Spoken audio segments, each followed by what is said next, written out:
estamos todos sin pausa ninguna. La pausa solo la hacemos a la mitad, alrededor de las 10:30. ¿Queda entendido? Bueno, entonces estaba hablando con Gabriela, no podemos seguir con todo lo relativo a cómo contestar en un examen. Te pido, Gabriela, que te fijes en lo que a partir de ahora os voy a explicar y así ya te darás cuenta de cómo no hay un orden específico respecto a cómo tienes que contestar, si no se volverían los exámenes extremadamente mecánicos y hasta un poco repetitivos y morosos. Todo depende de vuestra idiosincrasia. Ya os decía, podéis empezar por la parte técnica o podéis empezar por la parte iconográfica, pero lo esencial es no olvidar los datos concretos que estáis comparando, de procedencia, de tiempo y sobre todo de estilo. No olvidar justificar los rasgos estilísticos de una u de otra obra y a partir de ahí ver en qué se parecen, pero en qué se diferencian también. Acordaros que comparar para mí no es sinónimo de asimilar, sino de entender que estoy viendo a partir de un razonamiento en donde puede haber elementos parecidos, pero también elementos diferentes que vosotros, como jóvenes artistas y estudiantes de la historia del arte, tenéis que poner en valor. ¿De acuerdo? Para a partir de ahí seguir aprendiendo, como os decía antes. ¿De acuerdo, Gabriela? ¿Queda respondida tu pregunta? Y ya te digo, vamos a empezar ahora a comparar las obras y ya lo verás. Dime. Sí, tenía entonces ya una segunda pregunta en base a eso. Y era entonces, en algunas obras, por ejemplo, no vamos a tener, yo qué sé, alguno de estos datos, ¿no? Supongamos, ¿no? En el caso hipotético no vamos a tener, yo qué sé, de iconografía muy resuelta, porque tal vez no nos los va a poder explicar usted. No. Te corto, Gabriela. La iconografía va a estar siempre. Tú siempre tienes que saber de qué trata una obra. ¿De acuerdo? La he explicado más o menos, pero ya verás, es que estás un poquito desentrenada por lo que dices tú, ya verás cómo trato siempre de explicaros el sentido de las obras y eso siempre tiene que aparecer en tu examen, igual que siempre tiene que aparecer el análisis estilístico y comparativo. Lo que a veces no tendrás, pero este año ya va a ser raro, es el nombre del autor. Este año prácticamente todas las obras, menos la Madonna de Sebreslav, que no tenéis en el programa y que de pasada os voy a enseñar, o el díptico de Wilton House, que tú misma mencionabas previamente, pero de la mayoría de las obras vamos a saber los artistas. Otra cosa es que te acuerdes de ellos o no. Si no te acuerdas, pues escribes y dices, ahora mismo no recuerdo el nombre y está, y sigues adelante. Perderás si el artista es importante, si diferenciar su estilo del otro que me estás proponiendo es importante, puede que pierdas un punto, pero es preferible que pierdas ese punto a que por angustia de tener una baja nota lo copies si luego no lo puedes argumentar. ¿Entendido? Y por favor, como os digo, quisiera empezar ya cuanto antes la explicación. Así que si no sabes alguna cosa, la dejas ahí. Obviamente yo me voy a dar cuenta de lo que has explicado y de lo que no has explicado y en función de eso tendrás una nota más alta o más baja. Pero en conclusión, nada de respuestas mecánicas, pero sí un orden en la aclaración para vuestro bien, porque si mezcláis iconografía con técnica, con estilo, con lugar de la obra y tal, al final os va a quedar desordenado y vais a dejar cosas importantes sin decir. ¿Entendido, Gabriela? Sí, licenciada.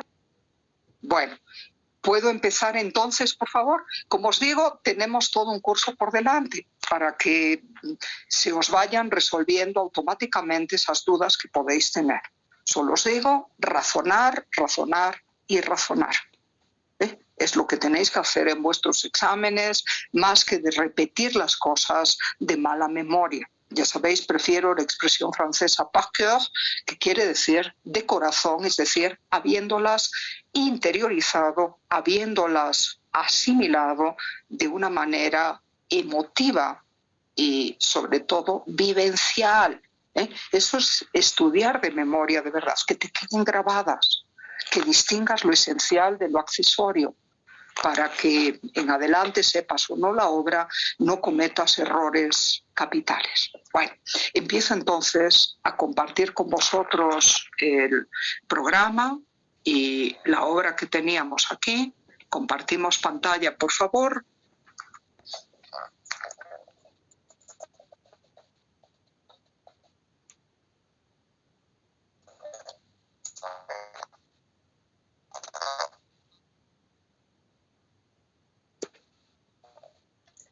Y empezamos por esta pieza.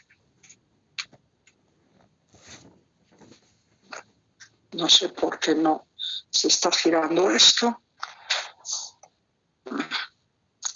Aquí. Ahora sí, ahora ya estamos bien. Este es nuestro primer tema.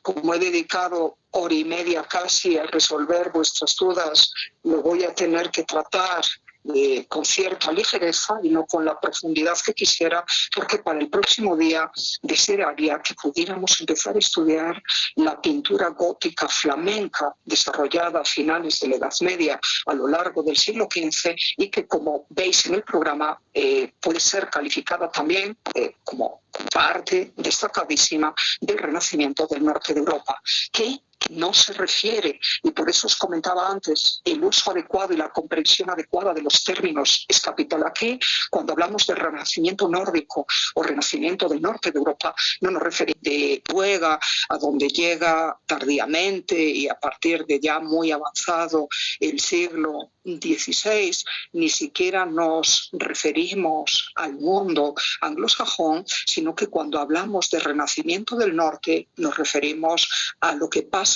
al norte de los Alpes, que es la cadena montañosa que separa Italia de Suiza, de Francia, de Austria y de Alemania. Acordaros que es la cadena montañosa más importante del continente europeo, lo estáis viendo ahí, y a partir de los Alpes entendemos por el norte de Europa del primer Renacimiento lo relativo al Ducado de Borgoña, que es la parte marcada en morado que estáis viendo precisamente en ese mapa. Un ducado que se constituyó en el feudo más importante del Reino de Francia, con un espíritu autonómico como no lo tuvo ningún otro feudo o condado o territorio vasallo del rey francés en aquel tiempo,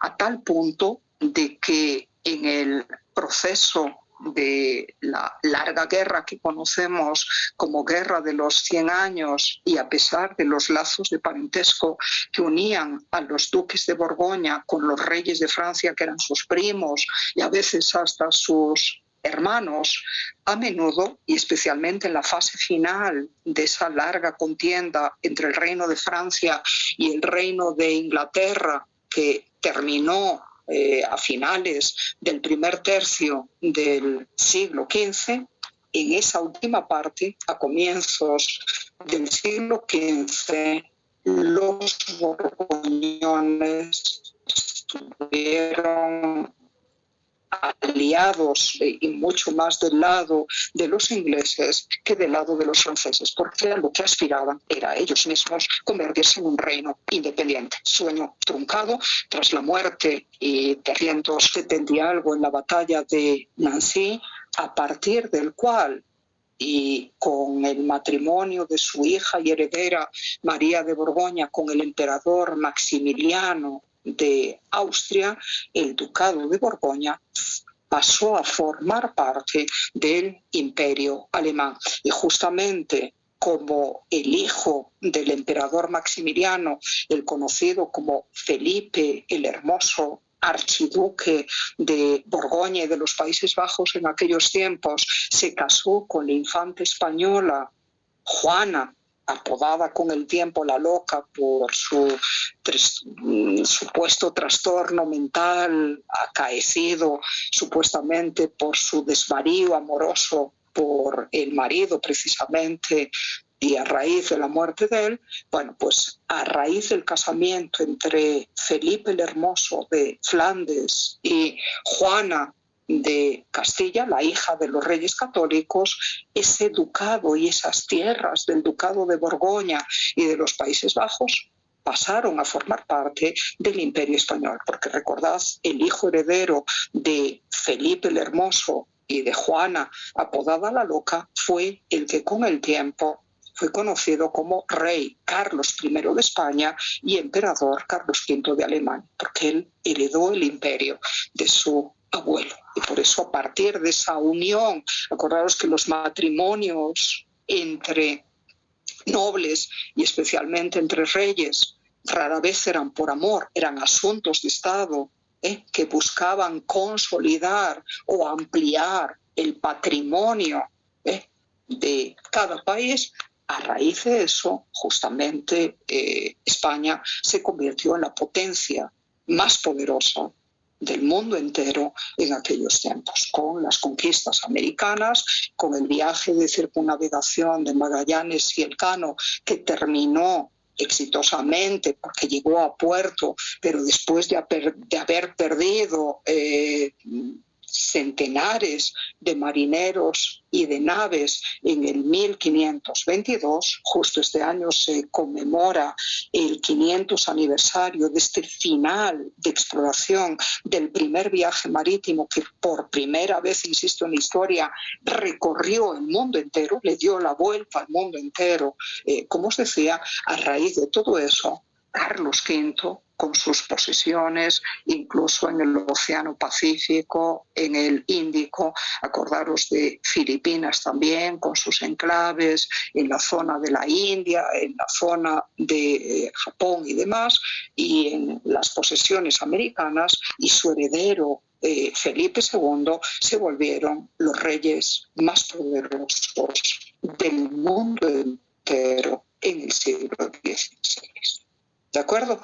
Pero con toda esa historia tiene que ver la que os voy a contar entonces del Ducado de Borgoña, que fue especialmente fuerte en términos políticos, rivalizando peligrosamente con el Reino de Francia, al que en teoría, pero solo en teoría, estaba sometido en calidad de vasallo entre finales del siglo XIV y, como os decía, comienzos del siglo XV.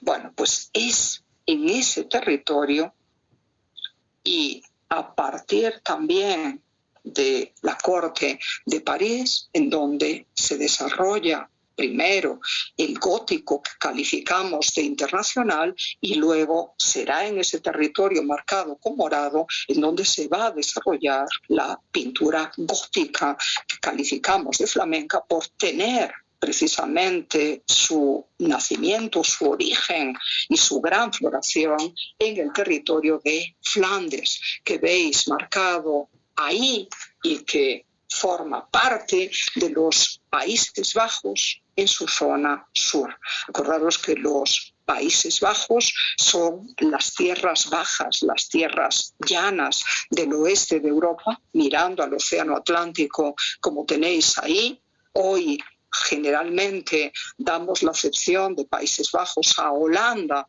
que son los Países Bajos del norte, pero Bélgica también forma parte de esos Países Bajos en términos orográficos. Pues bien, Flandes es una parte de la Bélgica actual.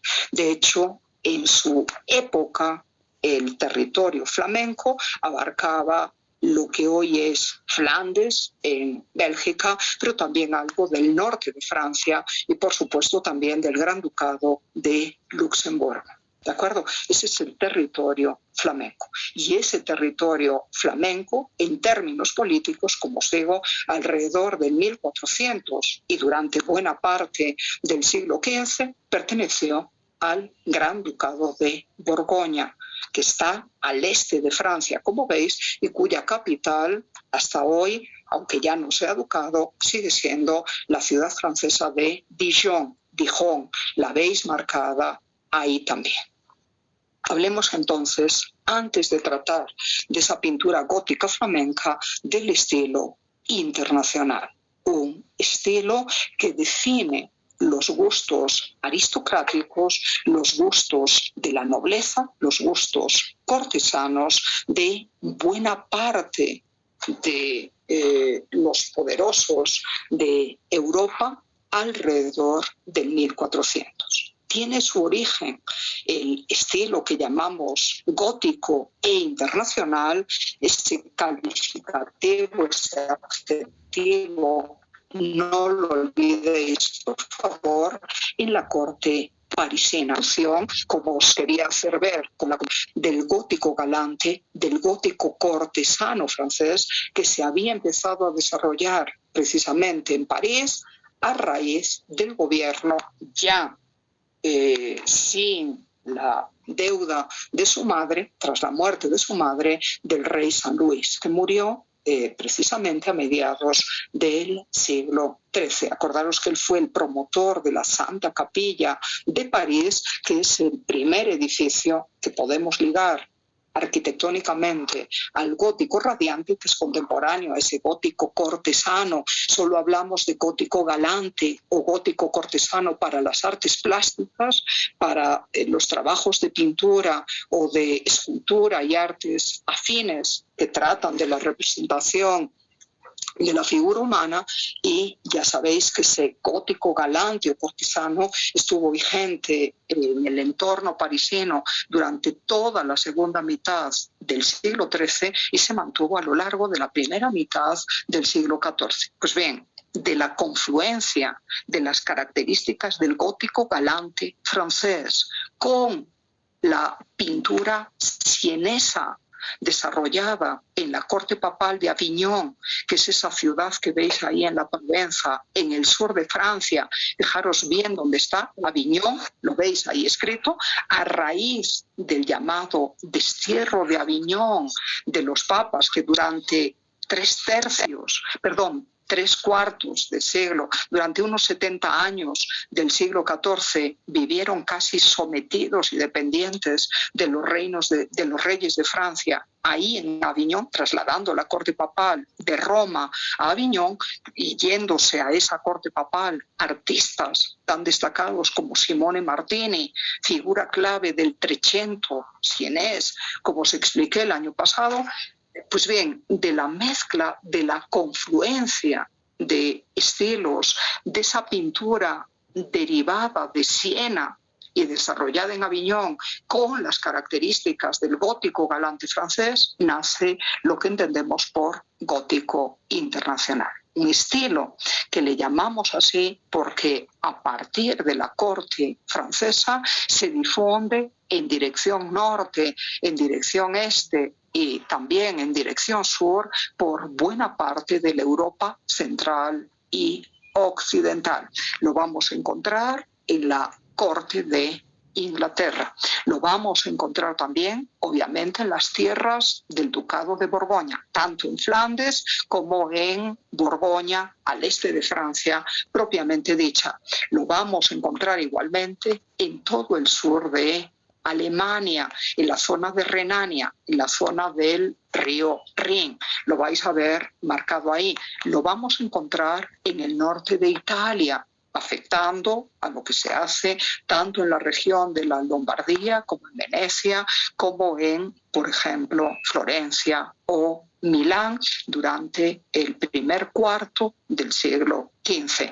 Y lo vamos a encontrar, por supuesto, también, aparte de en Francia, en el territorio del este de la península ibérica, ligado en aquel entonces, todavía no se había unificado en un solo estado lo que hoy es España, el reino de Aragón, del que formaban parte tanto el condado de Barcelona o de Cataluña como las Islas Baleares. Ahí también se difundió, y la zona de Valencia, por ejemplo, que es el litoral oriental de España mirando al Mediterráneo. Por ahí también se difundió mucho el gótico internacional. Y lo vamos a encontrar también en sitios que os pueden parecer pintorescos o exóticos, como el reino de Bohemia, en las tierras de lo que hoy es Chequia y Eslovaquia, y Hungría. Y eso porque los reyes de Bohemia, que no eran locos, no tienen la acepción ni antisociales ni demasiado libertinos en cuanto a moral, que es un poco la acepción que le damos a lo bohemio por gitano, por vagabundo.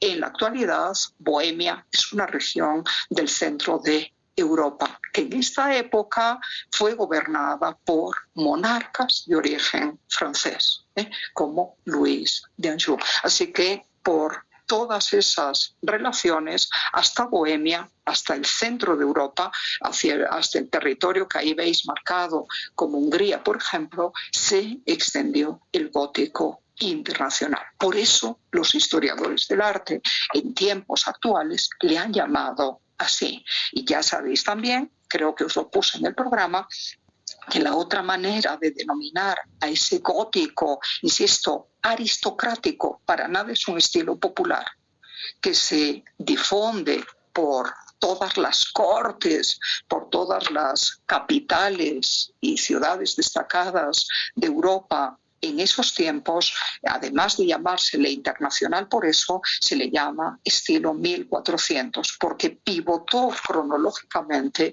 en torno al 1400. Empieza a manifestarse ya a partir de la influencia, como os digo, de la pintura sienesa y del gótico galante alrededor del 1370-1375 y va a estar en perfecto vigor hasta más o menos el 1425, momento en el que tomará el relevo en las tierras de Flandes un nuevo estilo pictórico mucho más realista, mucho más apegado a la descripción del mundo tal como el ojo lo percibe y que forma parte del estilo artístico de la Baja Edad Media, del periodo final medieval, pero que por ese sentido de exploración del mundo, de apertura al mundo y de búsqueda de la plasmación realista del rostro humano, del cuerpo humano y en lo posible también de las cosas que forman parte de nuestro espacio, ha sido calificado por algunos de renacimiento del norte, como os decía en la clase anterior. ¿De acuerdo? Así que antes de ese estilo al que calificamos de gótico flamenco o de renacimiento del norte, renacimiento temprano del norte, pero para evitar confusiones es mejor que os quedéis con lo del gótico flamenco tardío, se desarrolló el estilo gótico internacional en pintura y en escultura por todos los territorios que ya os comenté.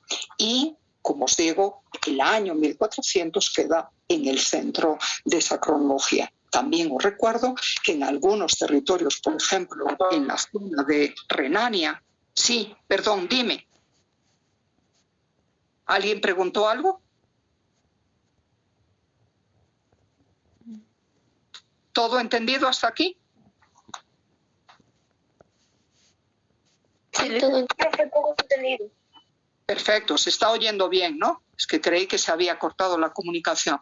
Entonces os decía, en algunos territorios las características del gótico internacional perduraron hasta mediados del siglo XV. Como vais... Micrófonos apagados, por favor. Micrófonos apagados, por favor. Y la Virgen de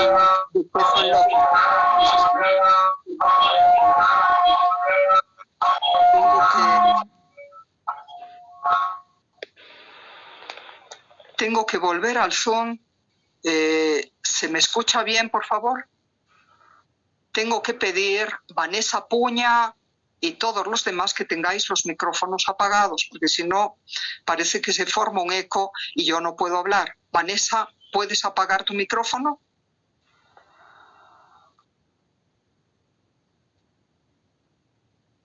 De acuerdo.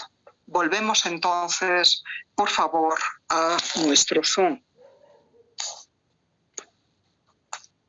¿Seguís viendo la imagen? Sí, se ve listo. De acuerdo. Apagad los micrófonos, por favor. Bueno, entonces, estilo 1400. ¿En qué consiste ese estilo? Lo podéis advertir perfectamente contemplando esta preciosa obra señalada justo por vuestra compañera Gabriela, a la que conocemos con el nombre de Díptico de Wilton House. Díptico porque, como veis, es una pintura sobre tabla de carácter devocional y privado. Esto no se encargó para ninguna catedral ni para ninguna iglesia en particular, sino para las devociones del rey inglés arrodillado que veis pintado ahí en la parte izquierda de la composición. Díptico, una obra integrada por dos tablas, que pueden ser de madera, que pueden ser de marfil, que pueden ser de metal. Lo que lo hace díptico es que esté constituida por dos piezas que se relacionan entre sí y que tienen una temática común. ¿De acuerdo?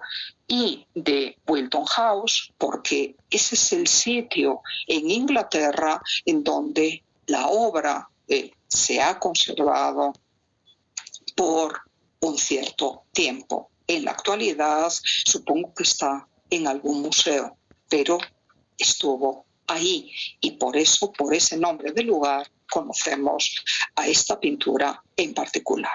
Como os digo, responde perfectamente a las características de la pintura gótica internacional.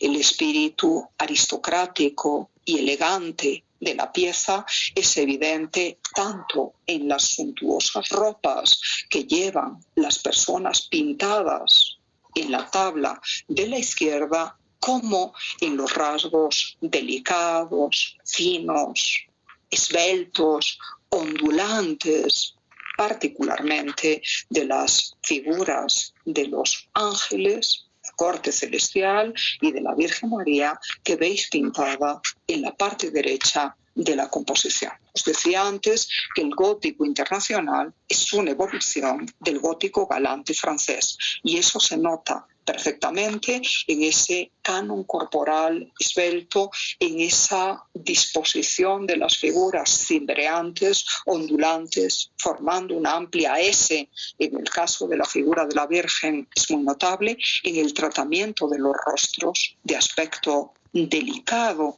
y casi infantil, y especialmente en las caras de los niños o de los ángeles que veis ahí, o incluso de la Virgen, con un aspecto como de muñequitos o muñequitas, como de porcelana, con pieles muy pálidas, con mejillas suavemente ruborizadas, lo veis también, con un ideal de belleza en los rostros de la gente joven y sobre todo de las mujeres, que plantea una frente amplia, curva y despejada.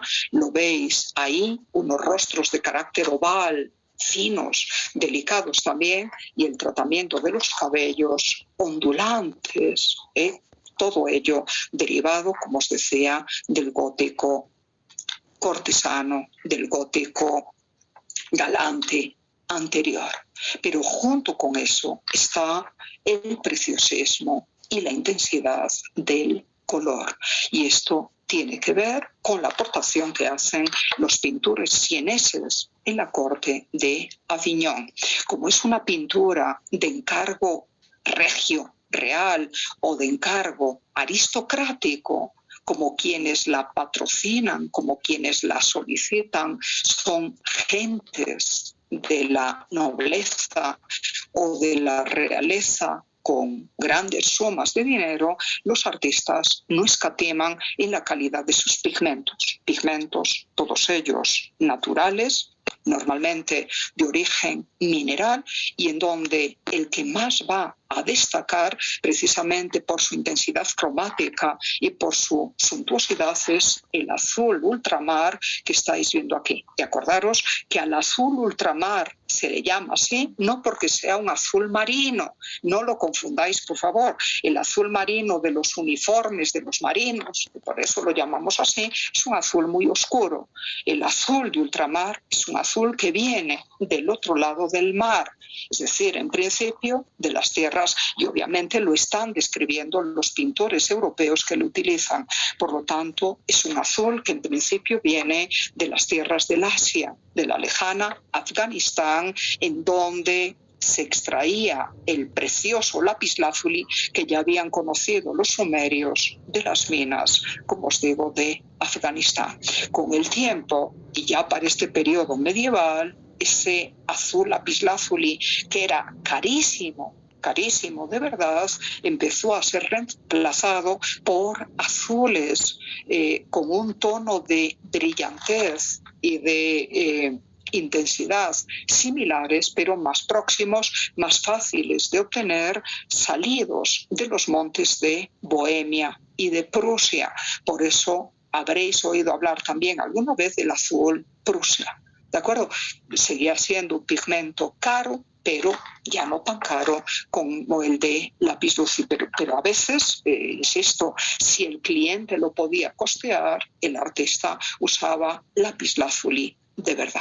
Así que ese precioso azul que estáis viendo ahí en las túnicas de los ángeles y en el manto de la Virgen María es uno de los pigmentos fundamentales de la pintura religiosa, de la pintura devocional, incluso de alguna pintura cortesana del gótico internacional. Pero junto con el azul aparecen otras gamas muy ricas, a veces cercanas a los tonos pastel que se desarrollaron a partir del 18, como el verde fresco, el verde agua, el rosa, los malvas y tantos más, o rojos también muy intensos. Y junto con eso, otro elemento muy distintivo del gótico internacional es el amplio uso del dorado como fondo para sugerir lo que ya os expliqué en el curso pasado, un universo, un espacio trascendente que está más allá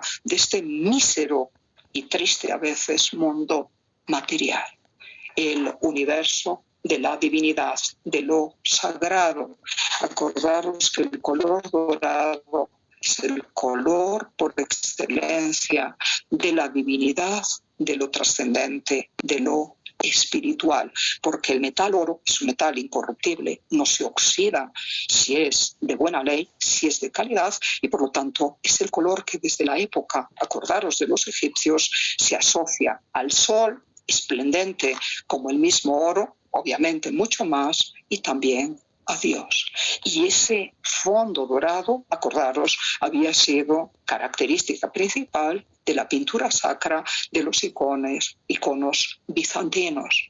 Y a partir de ahí, y precisamente por la influencia de Bizancio, acordaros, en la pintura italiana, a partir de la Cuarta Cruzada del 1204, ese fondo dorado fue distintivo de la pintura sienesa. Acordaros de la Anunciación de Simone Martini, que os enseñé el año pasado, o acordaros del monumental retablo de la Maestà, pintado por Duccio de Siena entre el 1308 y el 1311 para la catedral precisamente de Siena, y recordaréis que toda esa pintura sacra tenía fondo dorado hecho con auténtico pan de oro aplicado sobre el panel, tanto por delante como por detrás, en donde en el caso de la Maestà, Duccio nos pintaba las escenas de la pasión de Jesús, en cuadritos mucho más pequeños que el monumental, con la veneración de la Virgen con el niño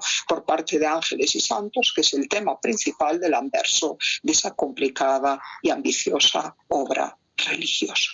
Así que fondos dorados para la pintura religiosa, para la pintura devocional y sobre tabla, brillantes colores muy intensos, con pigmentos muy finos, de altísima calidad y por lo tanto muy costosos también, y esos rasgos en el tratamiento de los cuerpos, de las figuras que ya os comenté, con a veces una negación del espacio profundo si la pintura, por su carácter devocional, así lo exige, como veis aquí, y otras veces con la sugestión de un espacio natural en donde los artistas plasman detalles realistas, pero muy localizados y con un sentido muy amoroso, muy afectivo, muy emotivo, como veréis, por cierto, en el retablo de la Cartuja de Chamol en Dijon, obra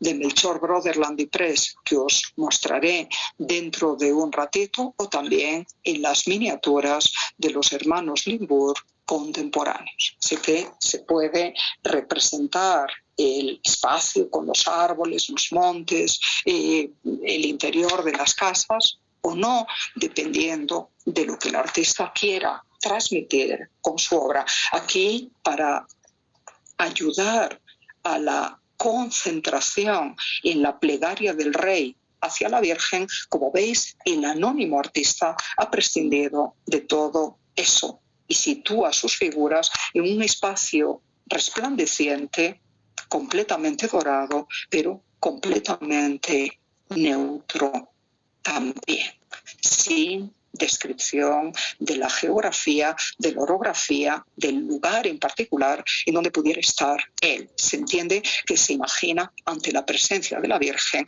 allá en los cielos. Es el fruto imaginado por el artista, obviamente, de una visión espiritual del entonces atribulado rey inglés Ricardo II, el que se nos está mostrando aquí. Y hablo de un rey atribulado porque el joven monarca imberbe que veis arrodillado ahí en actitud suplicante, mirad cómo pone las manos en dirección a la Virgen y al niño Jesús. El rey joven inglés que veis aquí había empezado a gobernar en plena adolescencia, tuvo muchos problemas, primero con el pueblo y luego con la nobleza inglesa, que lo destronó y lo encarceló. Y por eso, y acabó muriendo en el 1399, allá en Londres.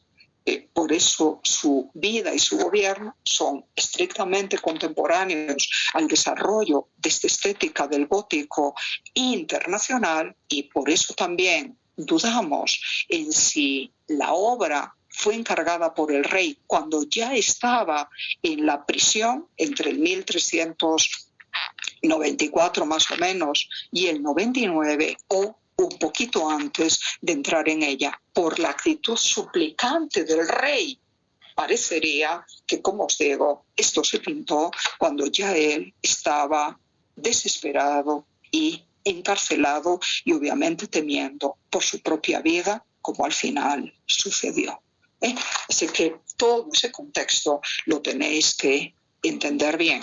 Lo que no podemos decir es quién pintó este díptico. No se conserva en los inventarios ingleses y justamente por el carácter internacional de este estilo pudo ser tanto un pintor inglés formado en las características estilísticas de la corte francesa de aquellos tiempos como un pintor francés. Recordad que en esta época se estaba desarrollando la larga guerra entre Francia e Inglaterra, conocida como Guerra de los 100 años, guerra en la cual los miembros de la dinastía Plantagenet de Inglaterra pretendían ser monarcas de Francia por una cuestión sucesoria, porque al quedarse sin hijos masculinos, el rey de Francia, ahora no recuerdo bien su nombre, no sé si fue Luis VIII, la corona pasó tenía que pasar a algún otro miembro